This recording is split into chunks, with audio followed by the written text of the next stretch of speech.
Jadi ngajinya, jadi ngajinya, saja. Maka kita luruskan yang dulu. Duduk untuk membuka dengan doa dulu ya. A'udzubillahi minasyaitonirrajim. Bismillahirrahmanirrahim. Bismillahirrahmanirrahim. Wa barakatuh.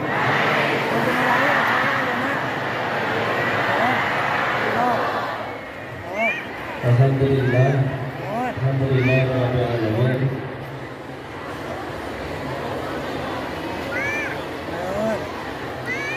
Alhamdulillah, alhamdulillah rabbil alamin.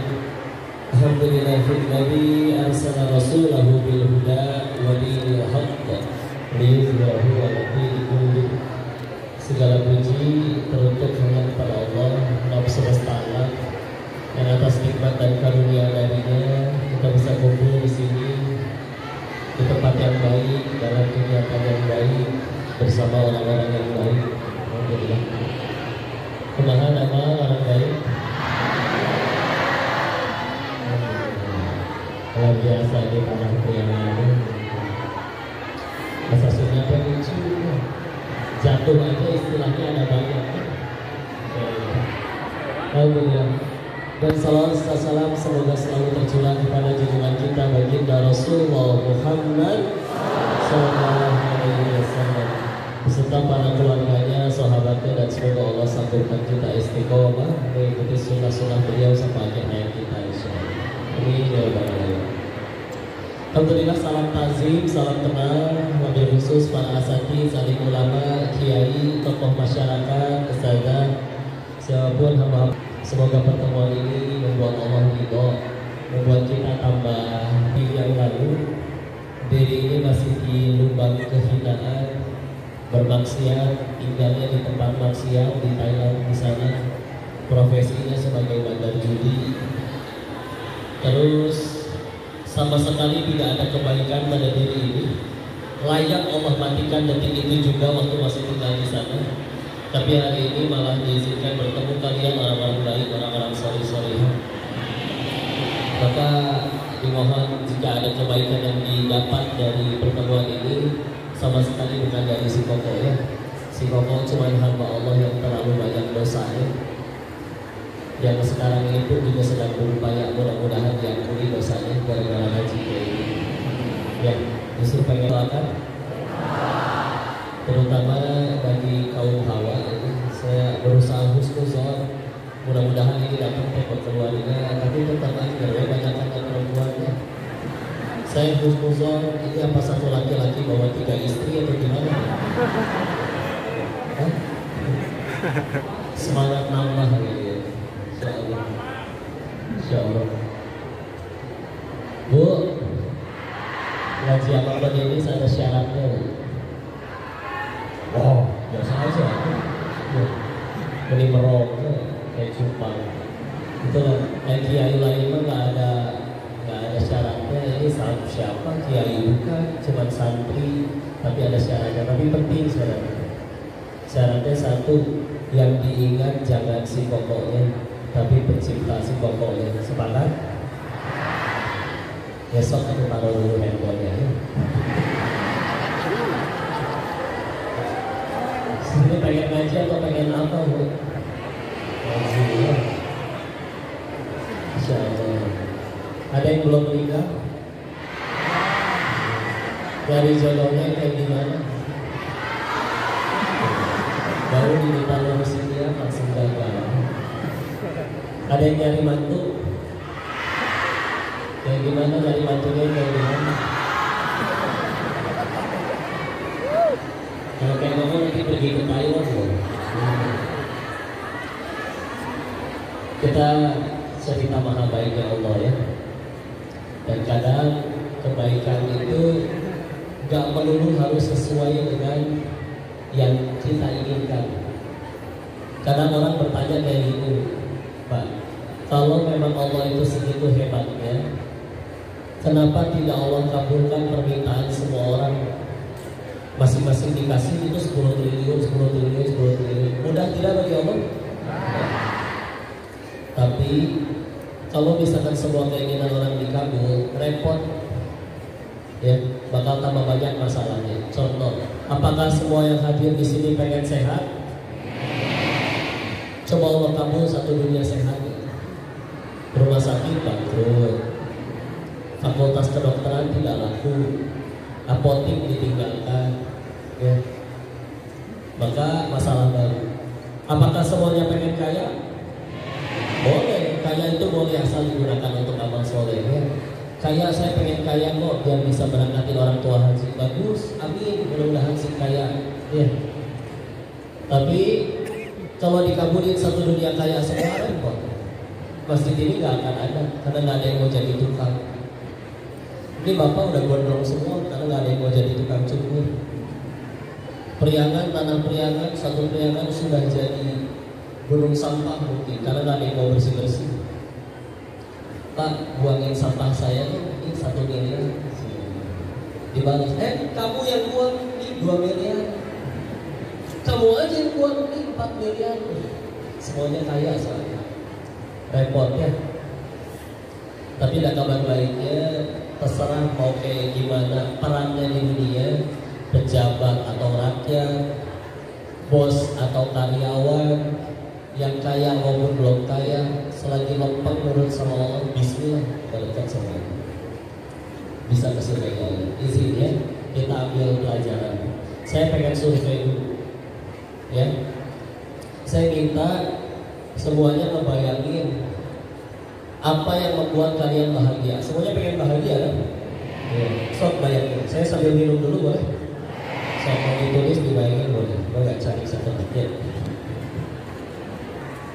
Udah ya. Tapi sekarang jawab dengan jujur. Siapa yang di antara daftar tersebut yang bisa membuat bahagia? Siapa yang di dalamnya menuliskan surganya Allah, angkat tangan. Itu jari kan? Yang lain gak pengen surga atau kumaha? Tapi kalau belum ditulis nomor 1, jangan sampai belum jadi prioritas. Kenapa? Gak kedengeran. Aku kudu kumaha dulu. Sekitar guys gogorokan. Gak kedengeran. Oh, ada doa. Udah aja kalau nggak kedengeran. Nanti yang mana aja YouTube-nya ya. Masya Allah. Ada ini soundnya udah maksimal tapi kan?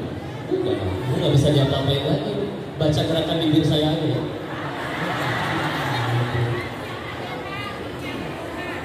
Hah?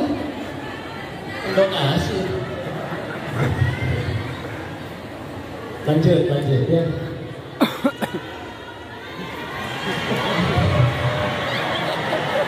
Jadi ngaji ya ini. Insya Allah. Betul ya.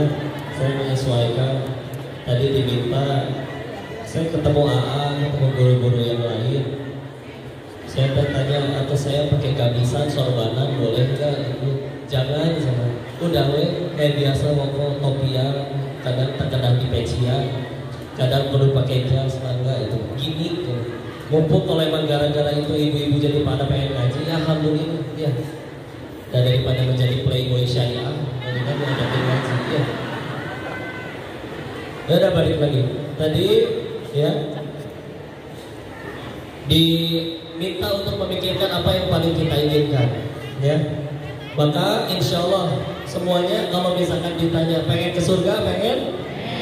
Saya tanya, kalau misalkan Allah bilang kayak gini, wahai manusia, semua yang kamu minta mau dikabul hiji, nalangsa hidupnya, ya.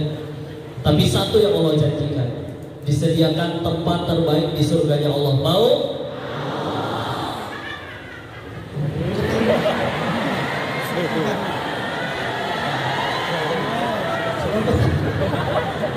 Kudu di rukiah.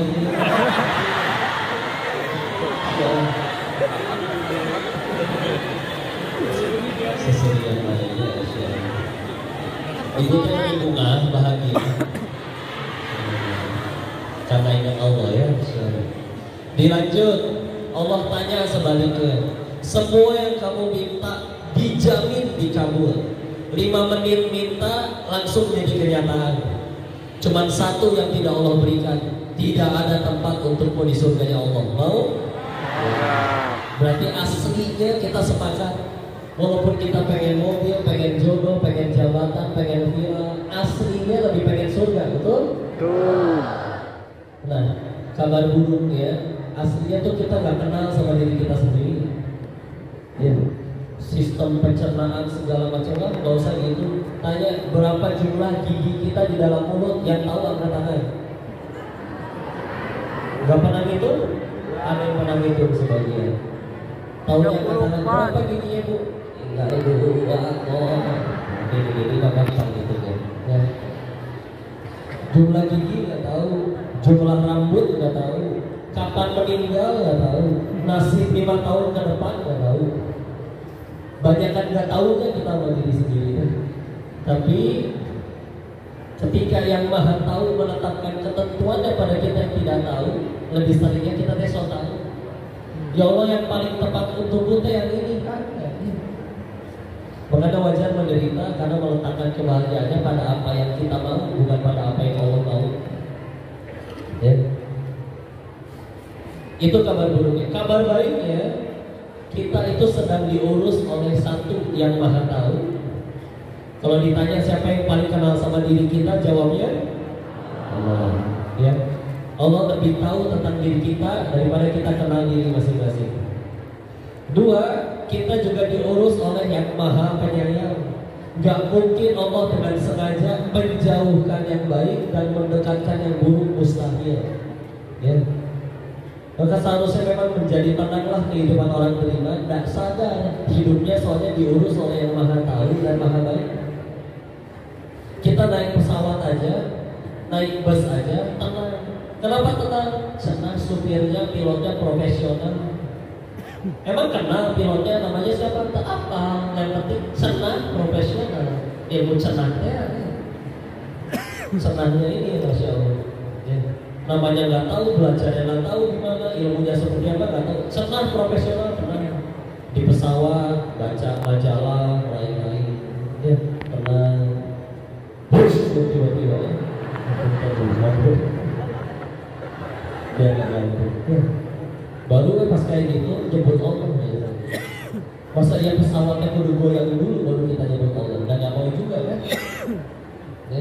Alhamdulillah masih bisa kaget, berarti kupingnya normal, jantungnya berfungsi. Jadi kadang kayak misalkan kaget, berarti kupingnya sehat. Mules itu kebaikan. Karena Allah kasih sinyal kapan waktunya ke toilet. Coba bayangin manusia tidak diberikan kemampuan mules oleh Allah. Ribet, segagah-gagahnya orang, pidato, ujuk-ujuk baru. Karena nggak tahu kapan harus keluar, nggak pernah mules, tahu keluar, apa gitu. Ya. Maka itu fasilitas nikmat dari Allah. Ya. Ada orang ada pernah sepupu saya nggak bisa tentu pas berobat ke dokter 8 juta. Maka syukur yang bisa tentu. Seperti tadi. Maka aslinya kita sedang diurus oleh yang maha tahu lagi maha penyayang. Ya. Diri kita diurus oleh dirinya. Maka kita belajar dari kisah ini ya. Allah adalah yang paling tahu dan paling pengen dan paling berusaha agar kita nyampe ke surganya Allah. Tanda kutip ya. Karena Allah tidak perlu berusaha keras, segalanya mudah bagi Allah. Innama amruhu idza arada syai'an ay yaqula lahu kun fayakun. Surat Nahl itu ayat berapa? 83. Ya. Ayat kedua sebelum terakhir. Ya. Allah paling tahu dan paling berusaha, paling berupaya. Ya. Kita belajar dari kisah ini ya. Ada satu surat yang disunahkan dibaca setiap hari Jumat. Surat apa? Al-Kahfi. Di dalamnya ada kisah luar biasa. Nabi Musa alaihissalam bertemu dengan gurunya. Siapa? Khidir. Nabi Khidir alaihissalam. Di ayat 60 sampai 82. Ayat berapa? 60 sampai 82. Mudah-mudahan udah pernah baca terjemahannya minimal. Ya. Beliau Nabi Musa komplain tentang 3 hal sama Nabi Musa, sama Nabi Khidir. Saya pengen fokus ke yang nomor 2. Ada anak kecil tahu-tahu dibunuh oleh gurunya. Kenapa ya? Ya? Suaranya, ini teman gede ini. Enggak apa? Sisi ibu itu. Oh, transfer kurva ya. Dari sekarang saya, alhamdulillah. Waalaikumsalam. Mana itu? Fitnah ya, perlu dicadang ya. Ampura ya Allah, lu tolong saya ya. Mungkin yang datang ke sini mah dapat manfaat dari pertemuan ini, tapi bisa jadi yang malah dapat dosa saya sendiri karena terlena ya. Tapi alhamdulillah udah dilatih di Thailand. Di sini mah bajunya ketutup semua, di Thailand mah kepala dulu baju teh. Ya. Udah mah kepala dulu belum tentu laki, belum tentu perempuan. Ambigu. Masya Allah. Ya balik lagi. Ya. Ada anak kecil, izin mohon maaf, dibunuh oleh Nabi Khidir. Ditanyakan oleh Nabi Musa, nanaona, terpakai bahasa Sunda ya. Kenapa dibunuh? Ya. Kenapa dibunuh? Baru akhirnya di akhir perjalanan kan baru dikasih tahu. Di akhir perjalanan baru dikasih tahu bahwa ini adalah kehendak Tuhanmu. Tuhanmu mengetahui ini akan bakal murtad dan akan mengajak sekeluarganya murtad. Ya. Nah kita lihat dua skenario yang ada ya. Yang pertama, anggaplah si anak tetap hidup dan besar menjadi tokoh, kaya, berkuasa dan nurut sama ibunya. Seumur hidup gak pernah cekcok sama ibunya. Tapi satu, murtad sekeluarga ke surga kan? Ya, ya.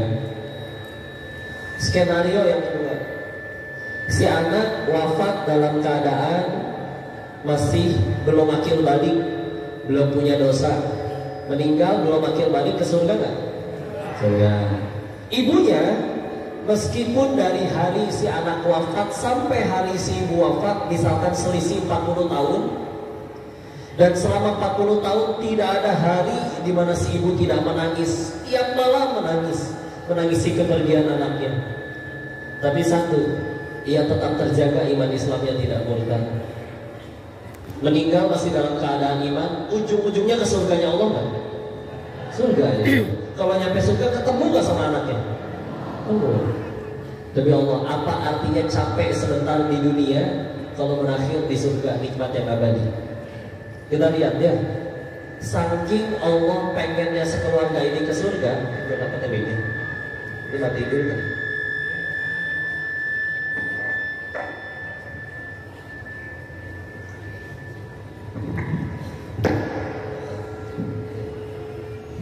Nah, bismillah.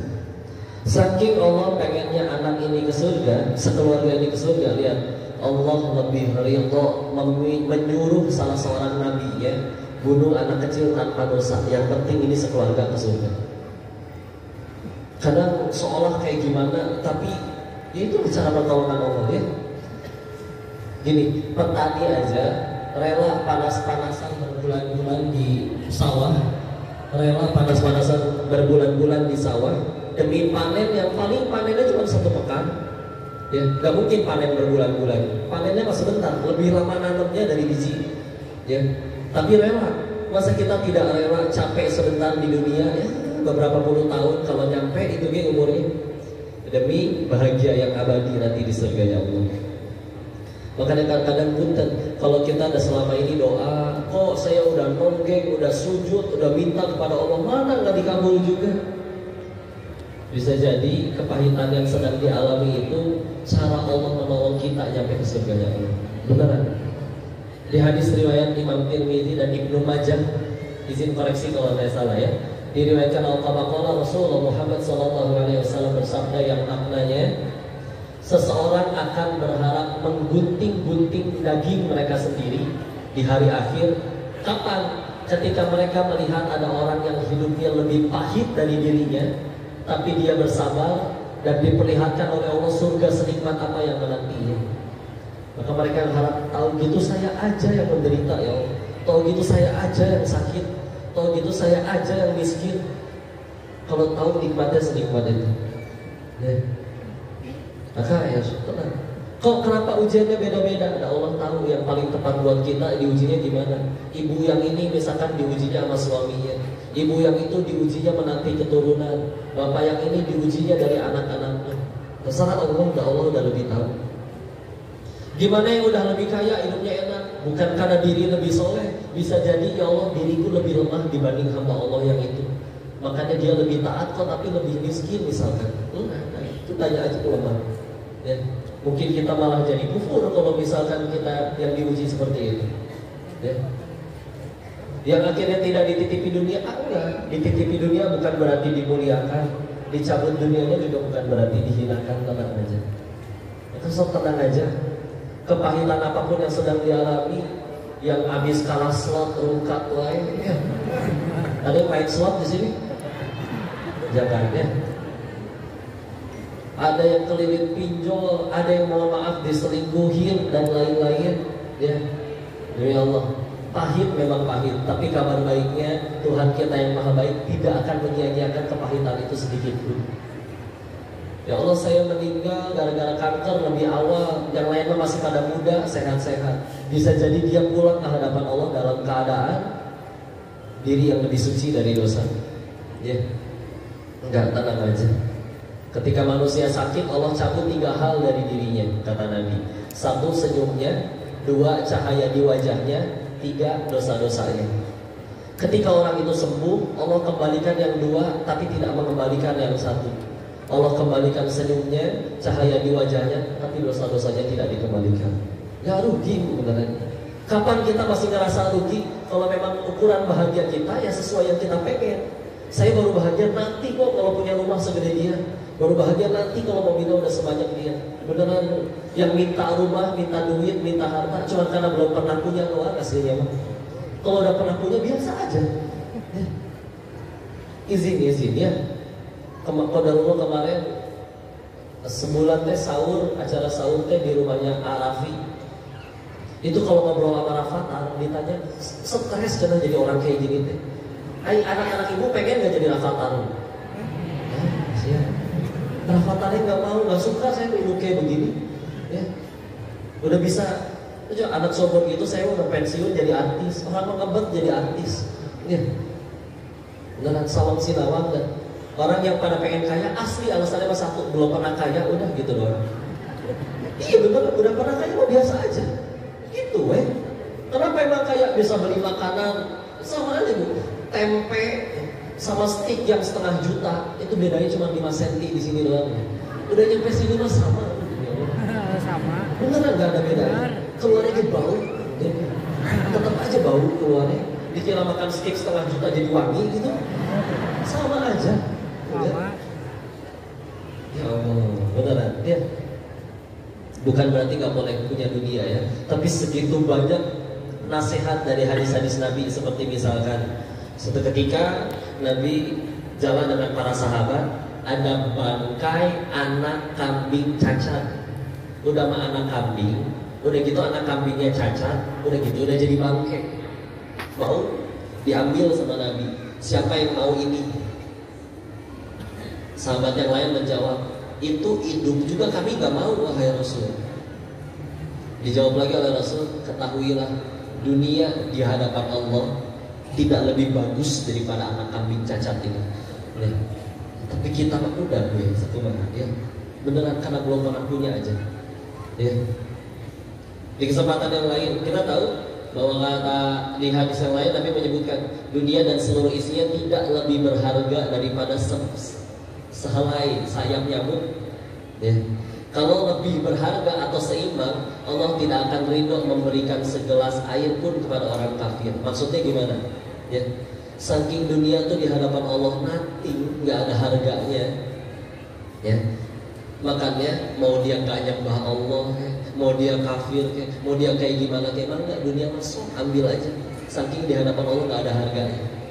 Kalau bagi Allah itu bahkan nggak usah seharga emas, seharga apa, seimbang aja sama 11 sehelai sayap nyamuk, Allah nggak akan sudi.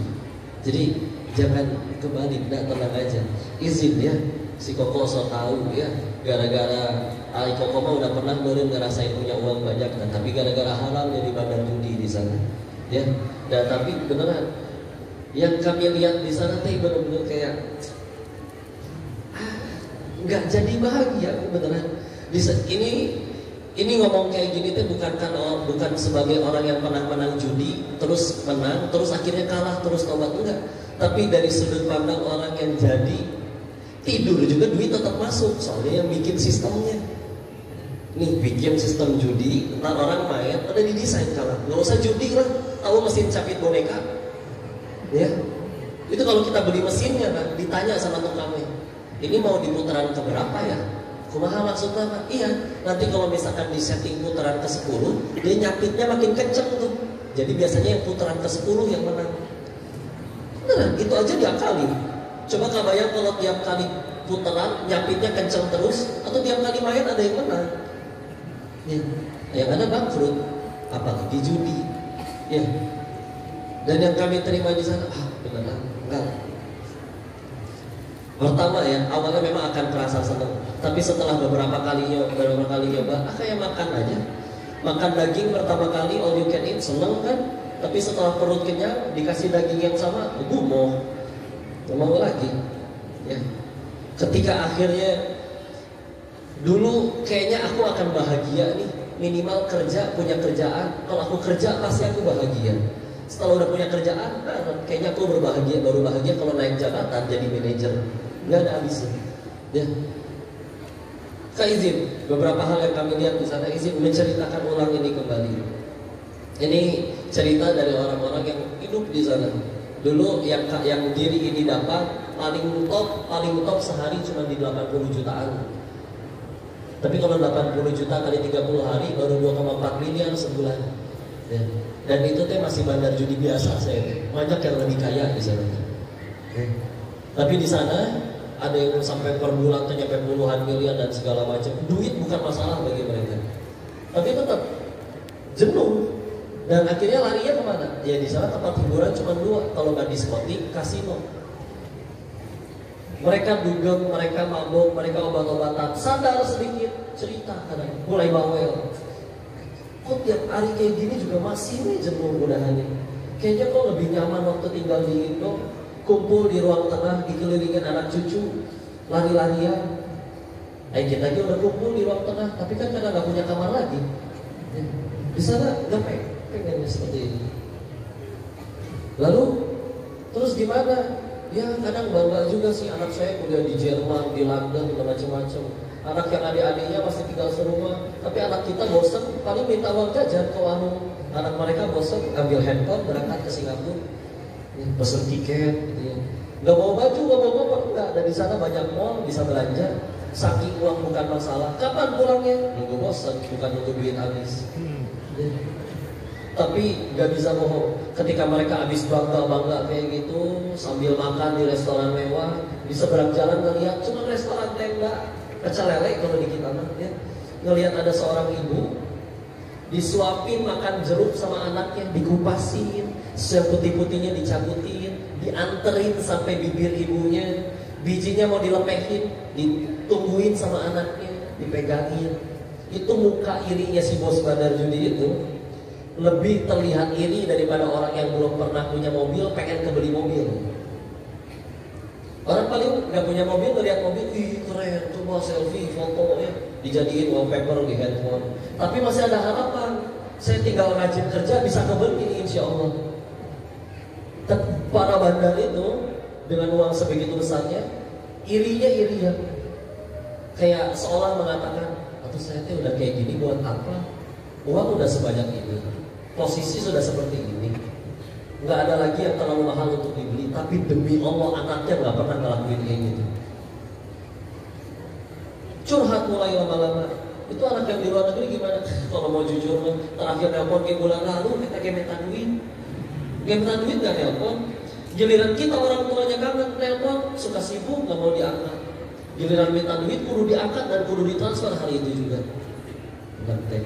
Ya, itu yang masih satu rumah. Yang sering jalan-jalan ke luar negeri, kalau di rumah juga nggak pernah ketemu, sibuk di dalam kamar masing-masing. Ibu, Pak, tahu rumahnya orang kaya segede apa kan? Kadang dari ruang tamu sampai kamar anaknya kayak harus naik angkot. Saking gedenya. Tapi kan di kamarnya lengkap, kamar mandi dalam. Kejadian itu beres selesai, cerita kadang dengan juga. Anak-anak saya seperti ini dan salah satu yang senior di antara mereka cerita kan, kita ngobrolin dulu ada tuh teman kita yang paling kaya, bandar judi, orang luar biasa kaya. Ya, kemana ya dia sekarang? Katanya diwarisin oleh anak-anaknya tuh perusahaannya. Terus cerita si ininya, ih, lu tahu nggak dia kan udah meninggal sekarang. Meninggal di mana? Ih, nyaris busuk mayatnya 7 hari di kos-kosan jelek pinggiran kota. Lah, kan masih kaya anak-anaknya, masa nggak ada yang mau ngurus? Orang anaknya yang naruh bapaknya di situ. Kok bisa? Kenapa bisa begitu? Saya dengerin. Dia akhirnya cerita, ini ingat nggak? Dulu kan si orang kaya itu selalu ngajarin satu hal ke anak-anaknya. Ngajarin apa teh? Iya, dia selalu berkata, nah kalau kenal orang gak jadi duit, gak usah kenal orang kayak gitu. Percuma buang-buang waktu. Tesannya, lancap tuh mah ke hati anak-anaknya. Suatu hari bapaknya udah sakit, gak kaya lagi, perusahaan dan harta sudah diwariskan, gak jadi duit kan? Gak ada yang mau ngasuh bapaknya. Terus gimana? Ada kos-kosan tuh pinggiran kota, 700.000 sebulan, taruh aja di sini, bahasanya ditaruh, Pak, dideden. Itu teh bapak sorangan, man, bukan barang, bahasanya ditaruh coba. Ya. Nanti seminggu sekali pembantu kita jenguk. Ketika ada pembantunya giliran jenguk, udah jadi mayat, nyaris busuk 7 hari. Air kencing menggenang, tong sampah berantakan, namanya orang sepuh tinggal sendirian lagi sakit. Tapi demi Allah yang membunuh si bapak ini bukan penyakitnya, bukan masa tuanya, tapi perasaan dibuang oleh anak yang dulu ia bangga-banggakan. Bisa nyata gitu. Otak punten ya, kadang suka ada orang tua berkata, kok anak saya mah gak usah sering-sering lah ngajinya, dan cita-citanya gak jadi ustaz. Emangnya ngaji kewajiban ustaz doang? Ya.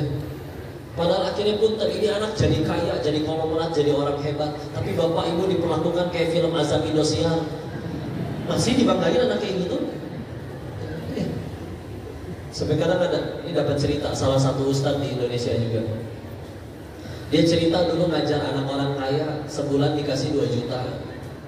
Suatu ketika liburan akhir tahun ajaran, diajak main yuk ke villa keluarga. Berangkat tuh ikut.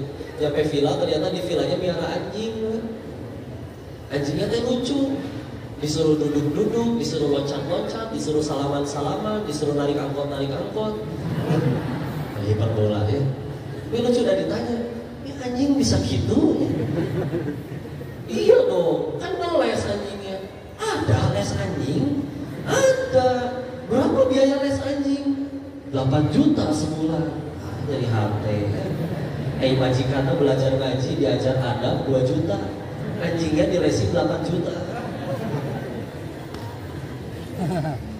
Besoknya waktunya ngaji dia datang si ustadznya. Ditelepon, "Ustaz, nah nggak ngajar lagi?" "Iya, enakan ngajar anjing." Kita dia beneran. Akhirnya dirayu sok ya tuh ngaji, misalkan ngaji. Ada nggak cuma harus jadi ustaz doang pengen ngaji, dan pengen punya anak yang sopan, beradab, berakhlak. Ya udah sok ngaji. Di mana ngajinya? Kita punya uang lah. Bayar aja, gurunya suruh datang ke sini. Oh ternyata nggak usah jauh-jauh tuh, tetangga banyak guru ngaji. Berapa biasanya? Ya tetangga sih pada bayar 500.000 sebulan. Mahal amat, senajak saya tanya. Jadi hati gini-gini. Hayang ngejemput deh. Bukan rambutnya, bibirnya dijemput. Cakemos kalian ya. Giliran di Bogor ada lembaga bimbel. Saya tinggal di Bogor ya. Di Bogor ada bimbel, bimbingan belajar tuh. Ya. Ada spanduknya gede. Paket tulisannya 80 juta. Persiapan kas surga ya, pantesan mahal. Begitu dilihat spanduknya dari dekat, paket persiapan masuk PTN, perguruan tinggi negeri. Di angka 80 jutanya ada bintangnya, tanda keterangan ya. Di bawahnya baru biasanya ada tulisan kecil kan, bintangnya artinya apa? Keterangannya kalau bahasa kita mah, etage can tentu lulus. Jangan tuh kan lulus mah tergantung kampusnya, bukan dari bimbelnya. Tapi tetap aja ada orang, ini deal yang bagus nih, demi masuk perguruan tinggi negeri itu wajar persiapannya bayar 80 juta. Ya.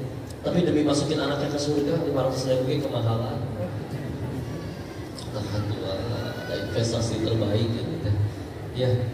Nah, aku yakin mau ditanya, kamu orang tua meninggal, ya. Berapa memang followers anakmu? Mau ditanya itu. Nah, terus misalkan gara-gara dia centang biru IG-nya langsung ke surga gitu. Ya. Enggak aja. Jadi, bukan ya, ini sebagian dari yang bikin kami pulang waktu itu di sana. Itu mereka yang ngejalanin ngerasain seperti itu. Saya tetap nggak percaya waktu itu. Nyari ada nggak yang tetap sampai akhir hayatnya bandar judi itu tetap kaya? Coba nyari.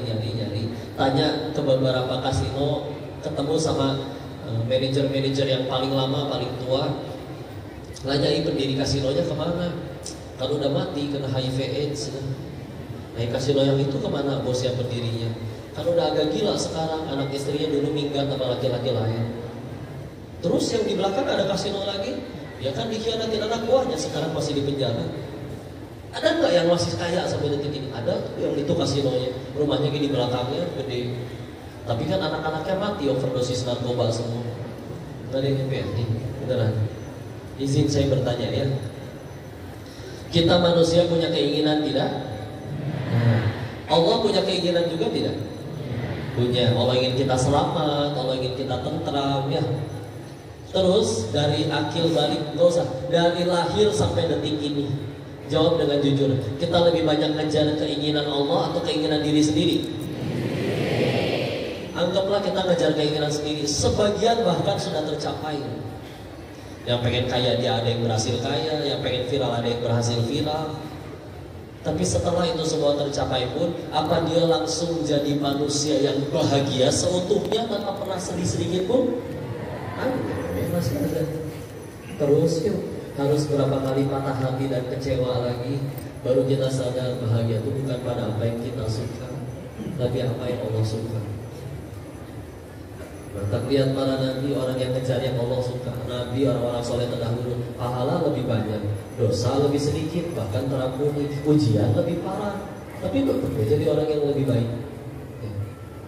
Kenapa gak ada yang pundungan? Kebayang Nabi kita pundungan. Wahai Rasul, kenapa kau tidak berdakwah hari ini? Ampun, kemarin dia lekwain, bantu nyari hati.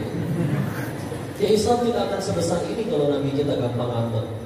Ya, nah ya Insya Allah, bersatu dicaci, dimaki, bersatu seluruh jin dan manusia ingin mencelakai pun Allah nggak berikan izin, nggak akan jatuh oleh Ramadan. Wa iyyamsaskallahu bidurrin fala kashifa lahu illa hu wa iyyuridka bi khairin fala radda li fadlihi yusibu bihi man yasha'u min ibadihi wa huwa ya. Surat 10 Yunus ayat 107. Kalau Allah inginkan kebaikan pada seorang hamba, kemudorotan pada seorang hamba, maka ada yang bisa ngilangin. Begitu juga kebaikan. Ya. Coba diatur gimana ya? Kita sudah menurun kualitasnya dibanding waktu dulu masih kecil misalnya. Waktu kecil kita mudah bahagia, dikasih uang jajan 2.000 udah seneng, nyanyi gak jelas ditepuk tanganin udah seneng, dan gak mudah stres. Ya. Dicaci orang biasa aja, berantem sama teman benjol 5 menit kemudian udah bayan lagi. Yang berantem ibunya biasanya. Lah kami habis benjol sama dia, anak kecil mah sederhana. Benjolnya udah gak sakit, dia punya mainan yang saya punya, bayan. Gak ada masalah nama baik, pencemaran nama baik. Aneh wah. Kebayang anak PAUD TK pulang nyampe rumah, mah panggilkan pengacara keluarga kita. Nah deh. Anak TKA tadi menghina saya di depan TKB. Itu pencemaran nama baik, saya tidak terima. Kita bawa mereka ke meja hijau. Dibawa meja miliar masih ibu ya. Sama hijau kayaknya. Ya itulah. Enggak, anak kecil mah gak apa sakit hati. Orang udah gede, Masya Allah, dihinanya satu, ya. Sama satu orang pengadilannya berbulan-bulan, biaya habis ratusan juta buat pengacara, ya. Begitu, akhirnya dapat nama baiknya, manusia kembali memujinya. Tapi kalau Allah masih benci karena dia belum tobat, atau dia dapat apa? Demi nama baik itu, Masya Allah. Capek kadang jadi orang dewasa, ya. Kayak segala nggak usah dikejar, udah. Dan dulu kita bisa bahagia tanpa alasan. Siapa anak kecil lebih mudah bahagia? Sederhana. Dan di hatinya belum ada pesaing Allah. Kita makin gede, muncul ilah-ilah lain di hati kita. Oh, saya kok baru bahagianya nanti kalau rumahnya udah segede gitu. Oh gini ya rasanya punya jabatan enak, gajian, percuma gajian segini. Saya baru bahagia nanti kalau punya jabatan. Nah, kenapa jadi kayak gitu? Makanya kerennya Islam itu melepaskan manusia dari perbudakan secara nyata. Dulu diperjualbelikan, sekarang juga manusia masih diperbudak, tapi oleh keinginannya. Ya, pengen pengen selalu terlihat langsing, misalkan para ibu-ibu. Makanya setiap kali foto tahan nafas, betul? Manusia sampai menciptakan benda yang namanya korset demi terlihat langsing. Berhasil terlihat langsing, wajahnya biru, kurang oksigen. Biasa. Ya, demi itu, masya Allah. Dan akhirnya nyampe ngerepotin yang foto. Oh, ulang fotonya, jangan kelihatan gendut ya. Oh, dia yang banyak makan, kita yang dimarahin gara-gara dia yang kelihatan gendut. Ya, sampai ya. Nih ceknya, saya pengen tanya juga di masjid ini, survei di tiap masjid. Bu, saya boleh tanya, ibu kenapa kali foto-foto nggak bisa satu kali? Pasti udah diulang. Yang dua kali. Ibu mukanya gitu-gitu juga. Oh, dari angle yang lain, sudut yang lain. Coba survei ya. Ibu foto 10 orang, yang 9 senyum sempurna. Ibu baru sorangan, diulang dulu. Ulang. Ganti. Cuma angle-nya yang ganti ya. Foto selanjutnya ya. Yang 9 berem, tapi ibu senyumnya sempurna sendirian. Itu kan yang dipajang di status. Egois ya. Pantesan suka berantem sendiri. Agus udah fotoan, agus. Apa ibu berhenti aja. Ya, insyaallah. Nih izin ya. Dan tiap kali beres ngaji, dia suka cek handphone, suka banyak yang nge-tag story. Tapi ada sedikit yang diupload pas saya bareng. Padahal saya tahu itu orang teh berfoto berkali-kali, tapi yang diupload yang saya bareng. Gara-gara pasti pas bagusnya gitu. Insyaallah ya. Capek ya, insyaallah. Udah Bu, tenang aja ya, terima aja. Jangan takut jadi tua ya. Kenapa jangan takut? Udah jadi, gak bisa mundur lagi ya. Gak perlu sibuk-sibuk menjelaskan si Koko nggak tahu. Dulu ibu waktu pakai seragam SMA masih muda, lucu tahu. Siap. Gue pengen tambah lucu sekarang. Ibu pakai lagi sekarang seragamnya. Pecah ini majelis. Ya. Bentar. Dan biasalah ibu-ibu mah. Udah tenang, diatur. Kapan nih? Oh kelapa. Itu jarak saya dari sini ke minuman ya. Hiji 4 Juli juga. Tapi dia keluar lebih dulu. Waktu saya masih kerja dia udah keluar karena ikut pacarnya. Pacarnya teh mohon maaf penari seksi dancer di tempat hiburan malam. Dia juga pacarnya keluar, diajak keluar. Ternyata buka usahanya ternyata mereka mohon maaf jadi bandar narkoba, bikin sendiri. Saya nggak tahu itu belajar dari mana, tapi bisa beli bahan baku di toko kimia sampai jadi narkoba itu dia bisa bikin. Nggak tahu belajar dari mana. Ngeliatin cara bikinnya kadang mampir ke ininya. Suatu ketika melejit, dia bahkan jadi bandar narkoba paling gede di tempat saya waktu itu, di tempat kami tinggal. Udah kebeli semua uang sampai punya restoran, sampai punya apa. Restoran mah depannya restoran, dalamnya mah tempat bikin narkoba. Ya. Begitu saya ngeliatin oh cara bikinnya seperti itu dan lain-lain. Suatu ketika pacarnya berkhianat, selingkuh sama orang lain. Jadi si teman saya ini kalau bahasa ininya mah dicepuin, tau gak? Dicepuinnya dikhianatin gitu ya. Si ceweknya kabur sama laki-laki lain yang diserahin ke polisi sih. Teman saya akhirnya dipenjara lah karena itu di perbatasan Thailand dengan Kamboja. Jadi dia di penjaranya di penjara Kamboja. Namanya di penjara kan nggak ada yang enak ya.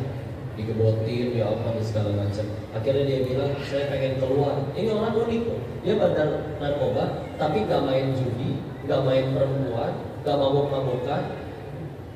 Dia bilang pengen nabung nanti buat nyenengin orang tuanya di Bogor, aslinya orang Bogor juga, ya.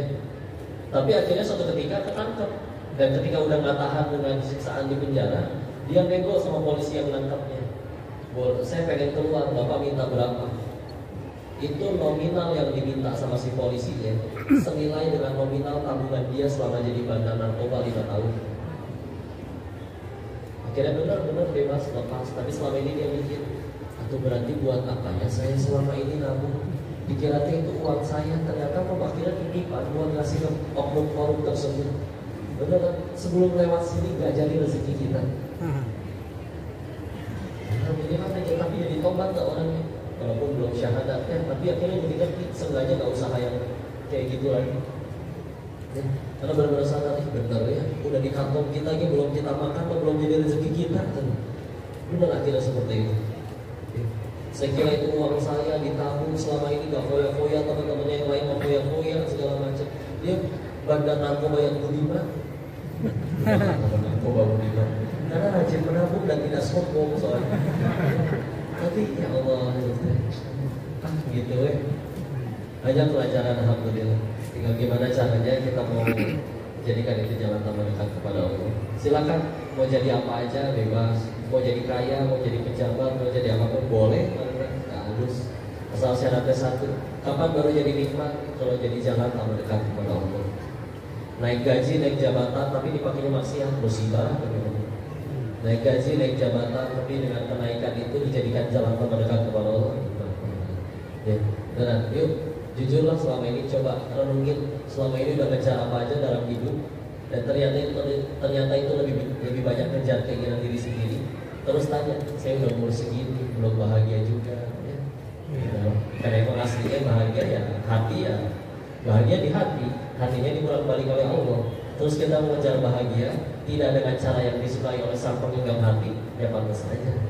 Hati segini-gininya, di dalamnya ditaruh hartaku, jabatan, rumah. Ada orang ngelik di situ. Wajar, pet-petan jadinya sempit. Ya.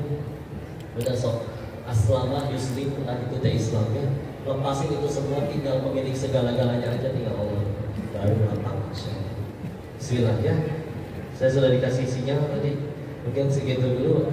Ada manfaat dan ikannya. Kenapa Ustaz?